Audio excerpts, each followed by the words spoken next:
Proficiency in salvage operations achieves one of the fire department's top priorities, reducing property loss, especially from fire damage and fire suppression efforts. Your effort in salvage operations is one of the most important ways you reduce the impact of a fire and build goodwill in the community. In this program, you will see many of the basic methods and equipment used in salvage operations. The learning objectives are to list the benefits of good salvage operations to both the public and the fire department, to list the types and uses of common equipment used in salvage, to demonstrate the procedures for storing and deploying salvage covers for one firefighter, to demonstrate procedures for storing and deploying salvage covers for two firefighters, to show how to construct a water chute and a catch-all using salvage covers, and to show how to cover openings in the roof, windows, and doors to protect the property from secondary damage from firefighting, weather, and intruders.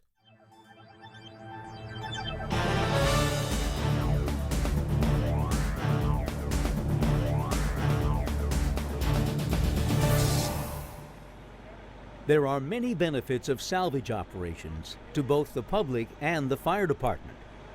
The public appreciates your efforts to save belongings that are threatened in a fire.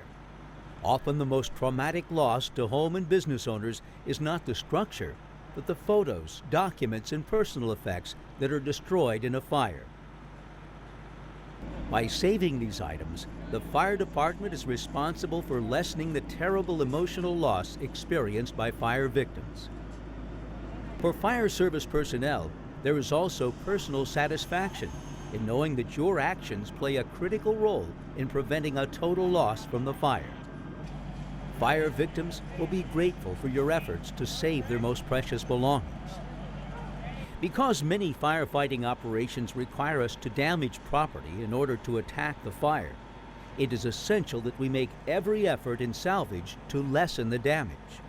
Improved techniques in fire extinguishment, plus the prompt and effective use of salvage procedures, will assist in minimizing damage at nearly every fire call. Often mentioned in media reports, good salvage operations reflect well on your department's image as an organization of caring and concerned responders.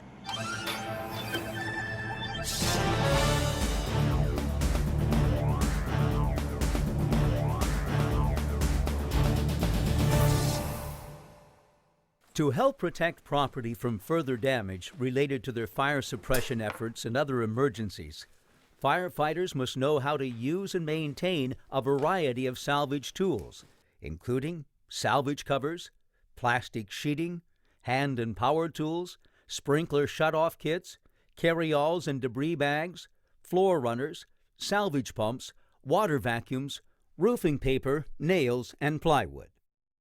Salvage covers are the primary tool for protecting property from the damaging effects of fire and water.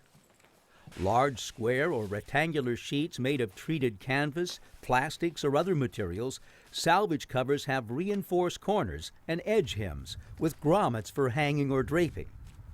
An average-size salvage cover can usually protect the contents of one residential bedroom. After use, salvage covers should be cleaned and inspected for damage. Then they're rolled or folded according to specific procedures for deployment by one or two firefighters. Many fire departments carry rolls of construction-grade plastic sheeting, which can be used to cover openings and to protect furniture and other room contents. Both hand and power tools may be needed in salvage operations. It is recommended that salvage equipment be located in one area on the apparatus. Smaller tools can be kept in a salvage toolbox to make them easy to locate and carry. Care for hand tools by keeping them dry and lightly oil them if necessary. Tools from a sprinkler shutoff kit will be needed for shutting off activated automatic sprinkler systems. The tools are used to turn off the water from open sprinklers. Carry-alls or debris bags are used in salvage and overhaul to transport equipment into the fire scene, for hauling debris, and to provide a water basin for immersing small burning objects. You can make them from old or damaged salvage covers by lashing a cord through the grommets. If you pull it tight, the carryall will pucker to form a bag. Floor runners are used to cover carpet and other floor coverings during fire attack operations. Vinyl laminated nylon floor runners are lightweight, tough, and easy to maintain. Salvage pumps are used to remove water from basements, elevator shafts, pits, and sumps. Trash-type pumps are best suited for salvage operations because of their ability to pump water contaminated by debris. A water vacuum removes water, dirt, and small debris.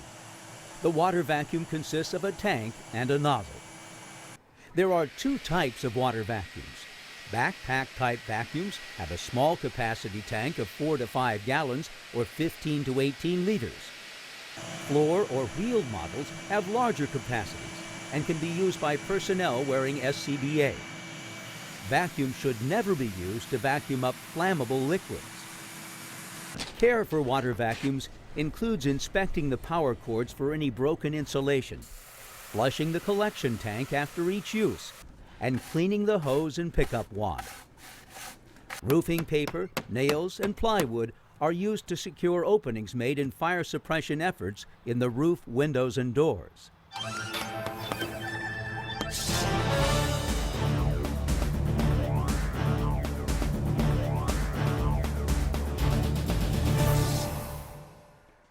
To get the maximum protection and life from the department's salvage covers, you must train in specific procedures to spread and prepare them for storage. First, before using a salvage cover, you will need to move the contents of the room into a grouping so that it can be protected with a minimum of covers. When arranging furnishings, cluster them in the center of the room.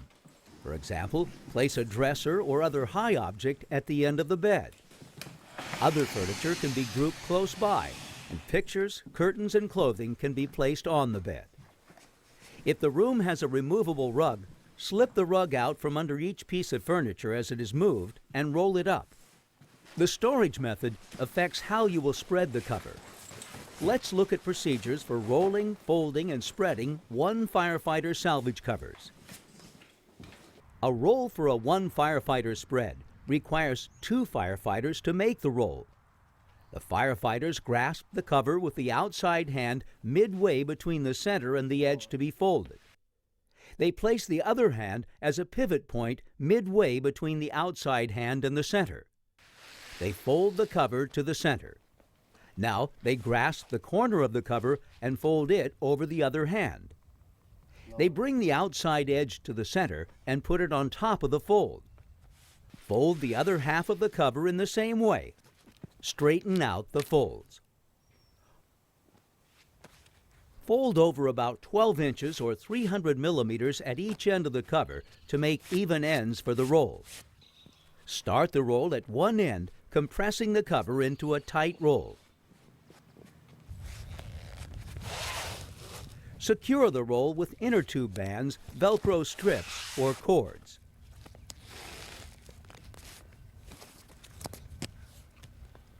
This rolled cover can easily be deployed by a single firefighter. Start at one end of the object to be covered. Unroll enough of the cover to cover the end. Lay the roll on the object and continue unrolling to the other end. Position it there or just let it fall into place. Starting at one end, grasp the open edges in each hand. Open the sides of the cover by snapping your hands up and out. Now open the other end of the cover in the same way. Tuck the loose edges in at the bottom. Some departments fold salvage covers rather than rolling them. To fold a cover for a one firefighter spread, you will need 2 firefighters. Fold it just as you would for the roll cover up to the point before rolling it. Now grasp the end of the cover to a point just short of center. Use one hand as a pivot and bring the folded end over on top of the previous fold. Once again, fold the ends over and on top of the previous fold at the middle. Fold the other end toward the center, leaving about 4 inches or 100 millimeters between the 2 folds. The space between the folds becomes a hinge for the final fold. To deploy the one firefighter spread with a folded salvage cover, lay the cover on top of the object to be covered near the center. Start at either end and unfold the cover toward that end. Grasp the cover at the end near the center with both hands to keep the corners from falling out of the fold, and bring the end into position. Unfold the other end in the same way.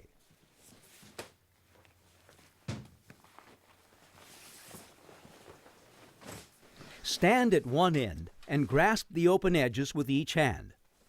Open the sides by snapping both hands up and out. Do the same at the other end and then tuck in all the loose edges around the bottom.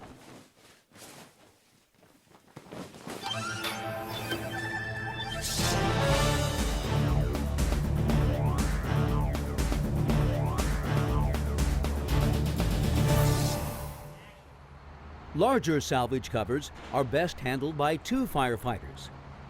To fold a cover for a two firefighter spread, first stretch the cover out lengthwise and grasp opposite ends at the center grommet.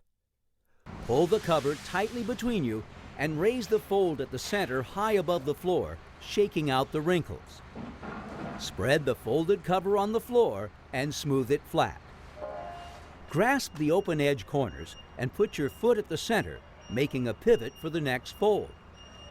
Stretch the cover tightly and make a quarter fold by folding the open edges over the folded edge. Now, one firefighter stands on one end while the other grasps the opposite end and shakes out the wrinkles. Carry one end to the opposite end and align the edges. Shake out all the wrinkles and straighten the edges. Bring the open ends over and place them just short of the fold in the center. Continue the folding process in the same way.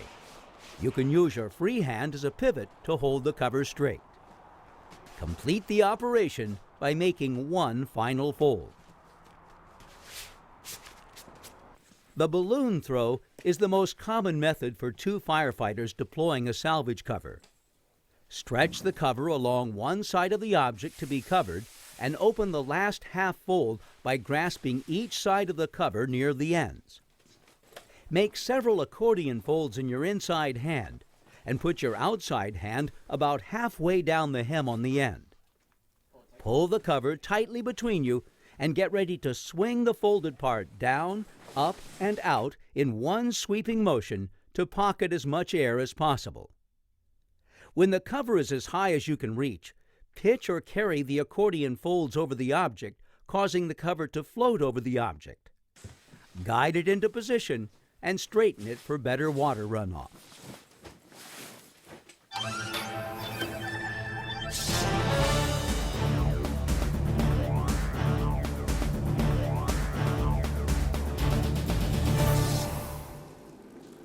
Salvage covers can be used for routing and catching water, as well as just covering objects. Using a water chute is a practical method of removing water that comes through the ceiling from an upper floor. Water chutes constructed on the floor below firefighting operations can drain the runoff through windows and doors. You can make a water chute with one or more salvage covers and two pike poles. Arrange the cover over the two pike poles that are extended between a window and a ladder. The ladder must be higher than the windowsill. Water chutes can also be constructed on stairways.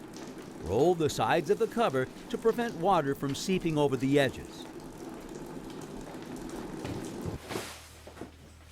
A catch-all can be constructed from a salvage cover placed on the floor to hold small amounts of water. A catch-all can also hold larger amounts of water if constructed properly. To construct a catch-all, two firefighters spread the cover on the floor and roll the sides inward about 3 feet or 1 meter. The ends of the side rolls are laid at a 90-degree angle to form the corners of the catch-all. Roll one end into a tight roll on top of the side roll and form a flap. Using your outside hand, lift the edge roll and turn the end roll in to lock the corners. Do the same on the other end. This catch-all could hold up to several hundred gallons or liters of runoff.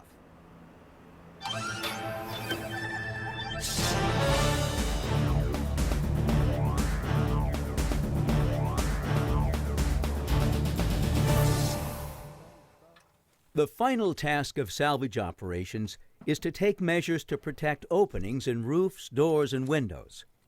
Roof openings are often the result of ventilation operations or fire damage.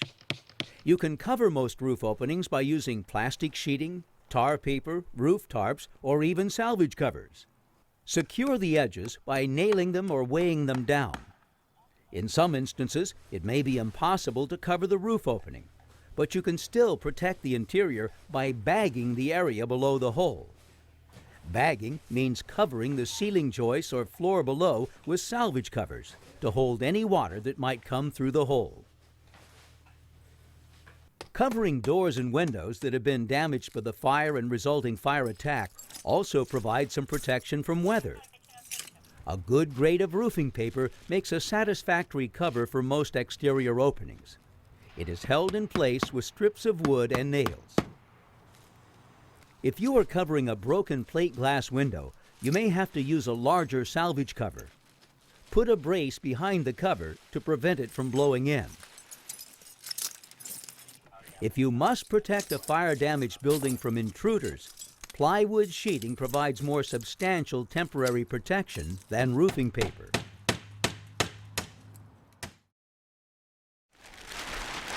In this program, we've shown basic procedures for conducting several types of common salvage operations. We have presented the benefits of salvage operations to both the public and the fire department,